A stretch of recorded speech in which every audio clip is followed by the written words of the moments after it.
Alors aujourd'hui, c'est la 3e journée mondiale antifracturation. C'est la 3e fois que ça se fait. Alors, dans plus de 200 villes à travers le monde aujourd'hui, il y a des gens comme vous qui se lèvent debout, qui vont dans la rue, qui manifestent, qui disent à leur gouvernement, soit local ou provincial ou national, d'arrêter cette folie-là qui est la fracturation. D'arrêter aussi la course effrénée aux hydrocarbures non conventionnels, parce que c'est là où on est rendu.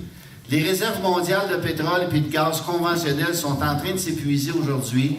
On a atteint ce qu'on appelle le pic pétrolier. On est rendu là. On a même dépassé. On commence à décroître. Alors, la soif d'argent des grandes compagnies est telle que plutôt que d'aller vers les énergies renouvelables, propres et qui assurent un futur à nos enfants, on cherche à perpétuer un mode de vie dépassé, basé sur la consommation toujours plus grande des hydrocarbures. On nous pousse vers ça. Écoutez une partie de hockey, vous allez voir combien d'annonces de véhicules automobiles on vous rentre dans le crâne d'une soirée. C'est assez impressionnant. C'est pour ça que j'écoute plus le hockey. La technique de fracturation utilisée pour aller chercher au plus profond de la Terre les dernières gouttes de pétrole ou de gaz est digne de la plus pure barbarie. Comment peut-on, en 2014, penser qu'injecter des milliers de litres de produits chimiques dans le sous-sol, en y ajoutant des milliers de livres de pression, ne causera pas de dommages? Comment peut-on même oser le faire? C'est incroyable.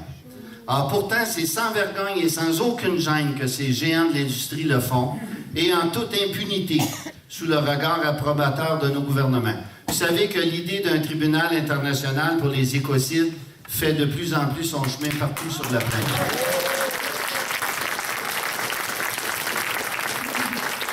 Ces idées-là sont véhiculées partout.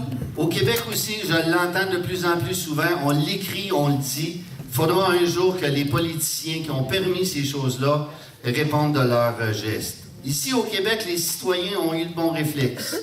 On s'est levé, puis on a affirmé haut et fort qu'on ne voulait pas de cette technique barbare qui met en danger la plus précieuse des ressources que nous ayons, qu'est l'eau.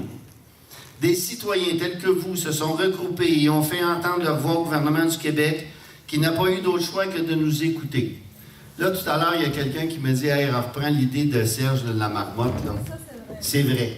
Puis pourquoi c'est vrai? C'est parce que vous êtes levé debout, puis que le gouvernement n'a pas pu faire ce qu'il voulait faire avec les compagnies gazières. Donc, c'est à vous l'honneur de vous féliciter, de toujours recommencer la Marmotte. Serge, c'est une très belle image. Puis si on est vraiment dans le principe de la Marmotte, c'est parce que vous tenez le fort. Mais la partie n'est pas pour autant gagnée. Ces gens ont la coin dure et ils sont de retour actuellement. Ils ont appris leurs erreurs de 2006 et de 2010. Après 2 ans de retrait, ils sont de retour. Nous venons d'assister aux 2e audiences du BAP le printemps dernier. Nous avons eu alors droit à une panoplie d'études commandées directement avec un seul but, de démontrer que nous pouvons faire de la fracturation sans danger en adoptant des règles les plus hauts standards du monde.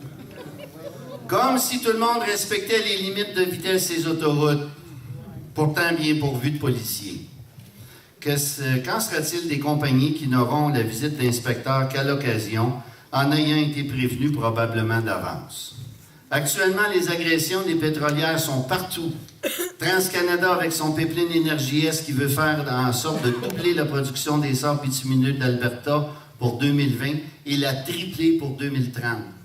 Enbridge, avec l'inversion de son pipeline 9B, pourtant vieux de plus de 40 ans. Kakuna, puis le port d'exportation via le golfe du Saint-Laurent. Anticosti, qui est actuellement foré à même notre argent. C'est notre argent qui paye actuellement pour ce qui se fait. Petroleum n'a pas un sou là-dedans. Là, la fracturation sera de mise, puis on le sait. Gaspé, qui est aux prises avec Petrolia, qui va débuter ses forages à la fin octobre, malgré un avis certain de pollution des eaux souterraines. On est certain là, que ça va polluer. On est rendu là. Sorel, qui se met à recevoir des super pétroliers. Le 2e arrive aujourd'hui même à Sorel. À l'heure où on se parle, il y a un pétrolier qui est en train de s'accoster à Sorel, là. Saviez-vous qu'il n'y a que 30 cm de clairance entre le fond de l'eau et le fond du bateau? 30 cm seulement. Et que quand ils sont chargés avant de rejoindre le chenal de la navigation. On m'a dit que pour se rendre jusqu'au chenal, il faut qu'ils changent 17 fois de direction dans le lac Saint-Pierre. Alors imaginez, là, le moindrement, un petit courant de côté, une tempête, un glaçon, écoutez, c'est quasi évident qu'on va se ramasser avec des problèmes. Finalement, votre région de Bécancour qui est visée pour des forages expérimentaux.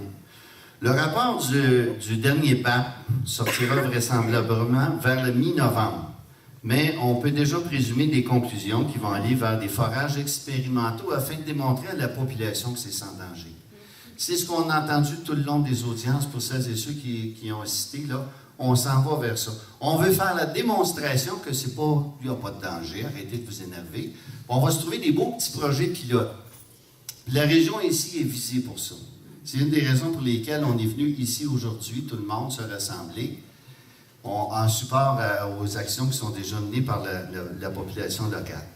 Alors, c'est le message que les politiciens actuels ont toujours véhiculé. Ils ont un penchant évident vers le développement des hydrocarbures non conventionnels. C'est à nous, citoyens, de se tenir debout afin de défendre bec et ongle nos territoires. L'air, l'eau sont plus importants que tout. À l'heure des changements climatiques, à l'heure où tous les scientifiques du monde nous crient de toutes les façons possibles de diminuer notre consommation d'énergie fossile, nos dirigeants, eux, vont dans le sens contraire et mettent la pédale à fond pour développer de nouvelles sources d'hydrocarbures de plus en plus difficiles à extraire et de moins en moins rentables, en nous disant que ce sera bon pour notre économie.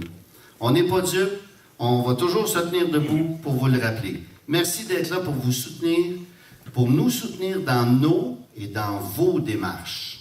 Alors, il y a plein de choses qu'on peut promouvoir. Les énergies nouvelles, là, c'est ça qui est notre avenir à tous. Puis au Québec, on a le meilleur du meilleur. C'est vrai qu'on est le plus meilleur pays du monde à ce niveau-là. Il s'agit juste de nous convaincre puis de convaincre nos dirigeants. Sans être les seuls à ne rien comprendre.